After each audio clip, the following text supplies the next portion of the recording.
السلام عليكم. كنا عملنا من قريب اتعلمنا مع بعضينا طريقة عمل الضفيرة اللي هي بتدي شكل كده أنيق وكلاسيكي لأي حاجة تريكو بنعملها. النهارده إن شاء الله هنعمل مع بعضينا الآيس كاب ده اللي معمول بالضفيرة، واللي شكله حقيقي شيك وظريف وستريتشي، فينفع معانا رجالي حريمي أطفالي أيا كان. وانا حباه قوي في اللون ده لان الالوان الفاتحه هي اللي بتبين شكل الضفيره اكتر. فاللون ده هو اوف وايت، يكون مدي على مصفر شويه بالذات في الفيديو، بس فهو فعلا يعني لايق قوي معانا. عشان نعمل الايس كاب ده هنحتاج خيط وسط، مش تخين قوي مش رفيع قوي. هنحتاج ابر دائريه، ولو هنستعمل ابر دائريه هنحتاج ماركر عشان نعلم بدايه الدوره بتاعتنا، او هنستعمل ابر مدببه الطرفين 4 ابر من دول. انا عن نفسي عملته بالابر دي. المقاس الابر سواء المدببه الطرفين او الدائريه 6. هنحتاج طبعا مقص، وهنحتاج الابره دي اللي هنقفل بيها الايس كاب من فوق، وهنحتاج بقى نجمه الحفله معانا ابره الكبل او الابره اللي بنعمل بيها الضفيره. الابره دي زي ما انا قلت قبل كده هي موجوده في محلات مستلزمات التريكو، موجوده في كل حته ورخيصه، وممكن الواحد بيشتريها منها بباقي الفلوس يعني. لو الابره دي مش متوفره او مش موجوده معاكم دلوقتي وانتوا عايزين تبتدوا على طول في الايس كاب ده، ممكن تستبدلوها بابره دبوس مشبك او قلم رصاص صغير، او ابره زي دي تكون تخينه وطويله شويه، او الابره الخامسه من الابر دي. اي حاجه ننقل عليها الغرز الخاصه بالضفيره لحد ما نرجع نشتغل بيها تاني. الباترون بتاع الايس كاب ده معمول من مضاعفات العدد 10.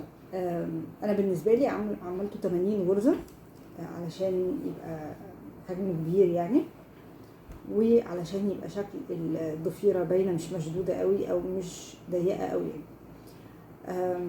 ليه مضاعفات العدد 10؟ عشان احنا باترون الضفيره بتاعتنا عباره عن 6 غرز اللي بنعمل بيهم الضفيره، و4 غرز مقلوبين اللي هما بيكونوا قبليهم او بعديهم، فعشان كده مضاعفات العدد 10. ولما نيجي نعمل حاجه فيها شغل ضفيره زودوا في الغرز شويه، لان الضفيره بتخلي الشغل يتضغط شويه، فبدل ما الحاجه تبقى ضيقه او لما نيجي نلبسه ما يبقاش الضفيره مشدوده قوي بشكل كده يوحش منها يعني. فخلوا دايما في براح في الغرز واحنا بنعمل الضفيره. بس دول الكلمتين اللي انا كنت عايزه اقولهم قبل ما نبتدي نشتغل على طول في الضفيره، او قبل ما نبتدي ندخل في الجد. حضروا الحاجات، حضروا الخيط، ويلا بينا عشان نعمل مع بعض ايس كاب للضفيره. ماشي، هنبتدي اول صف. الجرسيه بتاعنا اللي هو 2 عدل 2 مقلوب. خلي بالكم بس وانتوا شغالين في الابر دي تشدوا الخيط كويس في بدايه كل ابره، علشان الحته دي بتعمل فراغ، ساعات بيعمل فراغ، فاحنا هنشتغل نشد الخيط كويس معانا اول صف بس، بعد كده الدنيا هتبقى ماشيه مظبوط مفيش فيها حاجه. وكذلك الكلام بالنسبه للابر الدائريه. اول صف برضو شدوا ايديكم شويه، يعني خلوا الموضوع تايت شويه علشان تبقى مظبوطه. احنا دلوقتي هنبتدي نعمل الدايره او الصف الاولاني. اهم حاجه نبقى احنا حاطين سواء في دي او في الابر الدائريه، نبقى حاطين توزيع الابر مظبوطه جنب بعضيها، بحيث ان احنا شايفين الخط ده يبقى لجوه كله، ما يبقاش فيه حاجه معوجه او ملفوفه، علشان ما تبوظلناش الشغل اللي احنا بنعمله. هنعمل، او لو انتوا بتشتغلوا بالابر الدائريه جهزوا ماركر معاكم، عشان بعد ما تعملوا الغرزه الاولانيه اللي هتقفلوا بيها تحطوا الماركر كبدايه الدوره بتاعتنا، عشان نبقى عارفين بدايه الدوره بتاعتنا. انما هنا انا ما بحتاجش، لان انا بالنسبه لي الخيط ده بيبقى هو بدايه الدوره بتاعتي او اللفه بتاعتي. طيب احنا قلنا هنعمل نشد كويس، هنمشي الجرسي بتاعنا 2 عدل 2 مقلوب.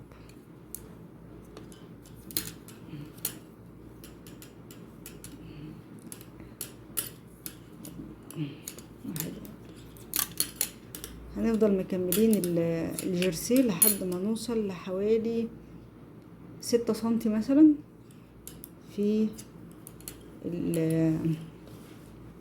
الطول، قبل ما نبتدي نشوف بقى هنعمل ايه في الجزء الخاص بالضفيرة او باترون الضفيرة بتاعنا يعني. فهتخلصوا بالمنظر ده 6 سنتي مثلا تقريبا، وتعالوا نشوف هنعمل ايه بالظبط في بقية 2 4 6 في بقية الايس كاب بتاعنا. احنا كده خلاص خلصنا الجزء الجرسي من الايس كاب بتاعنا، وعملت حوالي 5 سنتي. ممكن تزودوا او تقللوا على حسب ما انتوا عايزين شكل الايس كاب، بس اعتقد ان 5 سنتي ده اقل حاجة ممكن تعملوها. ممكن تزودوا شوية يبقى 6 سنتي 7 سنتي، لكن بلاش اقل من 5 سنتي. المفروض ان احنا نبتدي نعمل الضفيرة، بس قبل ما هنعمل الباترون بقى بتاع الضفيرة في صف تمهيدي كده بنعمله الاول، اللي هو استعدادا للضفيرة. الصف التمهيدي ده بنشتغل اول غرزة مقلوبة، وبعدين 6 عدين، بعدين 4 مقلوب، 6 عدل، 4 مقلوب، 6 عدل الى اخر الدورة بتاعتنا، واللي هنلاحظ ان هي تنتهي ب2 مقلوب. فنهايتها 2 مقلوب وبدايتها 2 مقلوب، علشان هتلاقوها بقى ماشيه بعد كده. احنا عندنا 4 مقلوب 6 عدل، 4 مقلوب 6 عدل، علشان الست العدل اللي في النص دول اللي هنعمل بيهم الضفيره، والمقلوب اللي قبليها وبعديها عشان شكل الضفيره يبقى باين. بس فاحنا المفروض نبتدي الجزء التمهيدي ده. كمان انا في الجزء التمهيدي ده هعمل حاجه مهمه جدا، اللي هي ان انا هعمل اعادة ترتيب الغرز على الابر بتاعتي. ليه بقى؟ لان انا عايزة الصفوف الغرز اللي هي هيبقى فيها الضفيرة، الغرز العدلة ما تبقاش لا في بداية صف ولا في بداية ابرة ولا في نهاية ابرة. فهتلاقوني وانا بشتغل ممكن الاقي ان انا بنتهي بغرز غرز عدلة، يا اما هرحلها على الابرة اللي بعديها، يا اما هقدمها على او يعني هخليها على الابرة دي وازود اخد من الابر التانية المقلوب. فالصف ده بالنسبه لي هيبقى ان انا هجهز للضفيره وهعمل ري ارينجينج او اعاده ترتيب للغرز. زي ما قلنا هي اول غرزتين بس اللي هيبقوا مقلوبين لوحديهم، مش 4. سوري انا اوريدي كنت هعملهم عدلين. طيب زي الفل هعملهم مقلوب ونشد كويس قوي.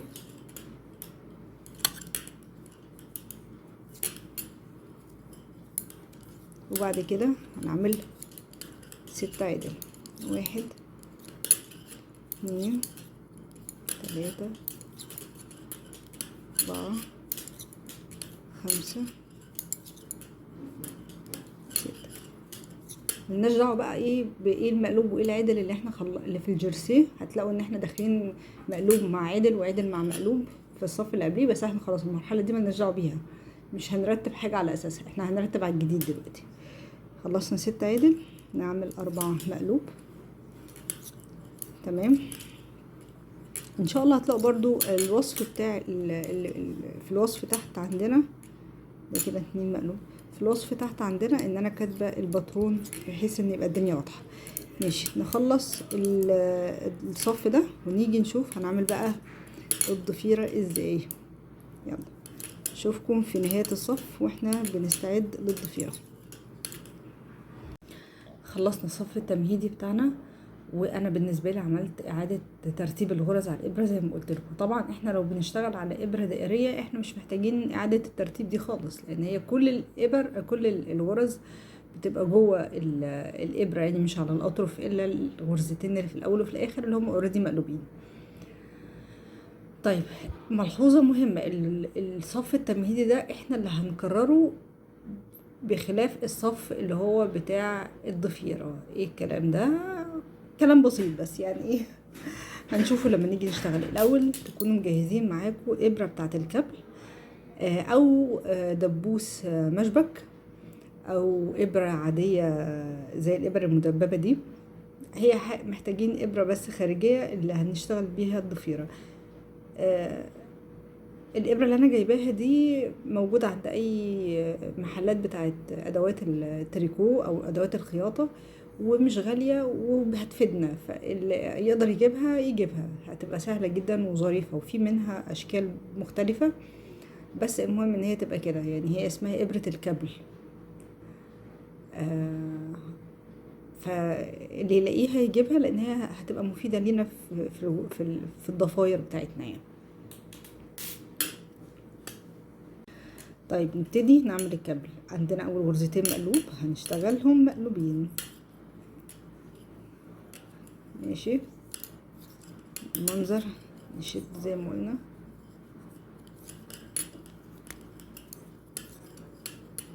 بعد كده هنبتدي الضفيرة. هنرجع الخدة لورا، هنجيب الابرة بتاعتنا بتاعت الكابل، نحط 3 غرز، 1 2 3، ونحطها قدام، وبعدين نشتغل 3 اللي بعديها. نعمل بقى احنا ايه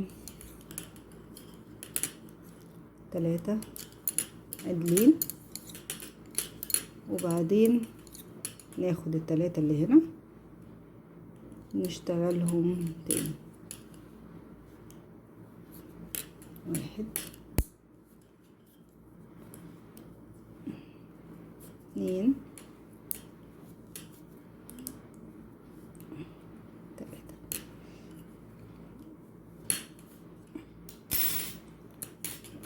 نمسك الابرة دي تاني بتاعتنا، نعمل بقى ال4 المقلوبين. 1 2 3 4. وبعدين نجيب الابرة نحط هنا تاني 1 2 3 اهو قدام، نركز ان هي تبقى قدام. نمسك ال3 اللي بعديهم، 1 2 3، وبعدين ناخد دي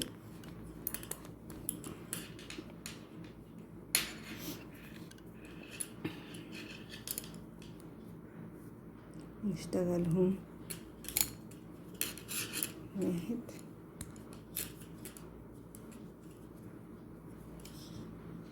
2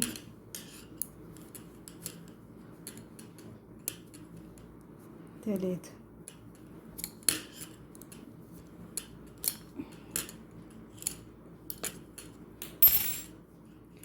اللي بعديهم 4 مقلوب، 1 2 3 4. بعدين هنكمل بقى بقية الصف بتاعنا ده، الصف اللي هو فيه الضفيرة بنفس السيستم اللي احنا عاملينه، هو 4 مقلوب و6 اللي هنشتغل فيها الضفيرة. ان احنا بنخلي الابرة بتاعت الكابل بننقل عليها ال3 الاولانيين قدام، اهم حاجة تركزوا ان هي قدام. طيب هنخلص الصف ده ونيجي نشوف شكله يبقى عامل ازاي، وبعد كده نشوف هنعمل ايه. خلصنا احنا كده الصف الخاص بالضفيرة، وهنبتدي المفروض دلوقتي نعمل اللي هو الصف التمهيدي بقى تاني لمدة 7 صفوف. الصف التمهيدي بتاعنا اللي هو عبارة عن 2 مقلوب،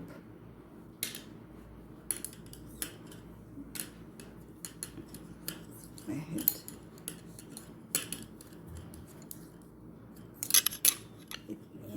2 وبعدين 6 بتوعنا العاديين، 1 2 3 4 5 6. زي ما قلت في الفيديو الخاص بالشرح بتاع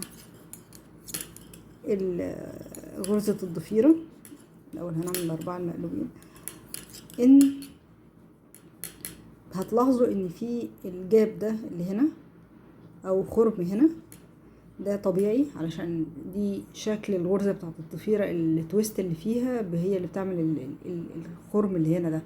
وقلنا عشان نتفاداه قدر المستطاع، احنا لما بنيجي نعمل الجزء بتاع الضفيرة، الصف بتاع الضفيرة، بنشد الغرز قوي، بنخليها ضيقة قوي، فده بيقلل من شكل الخرم اللي هنا ده. فلما نيجي نعمل الصف بتاع الضفيرة اللي هي 3 غرز اللي بنطلعها قدام ونشتغلهم، ال6 غرز دول واحنا بنشتغلهم في صف الضفيرة نشد عليهم قوي، يعني نخليهم مشدودين قدر المستطاع، وهو ان شاء الله ما بيبقاش باين قوي موضوع الفتحة دي.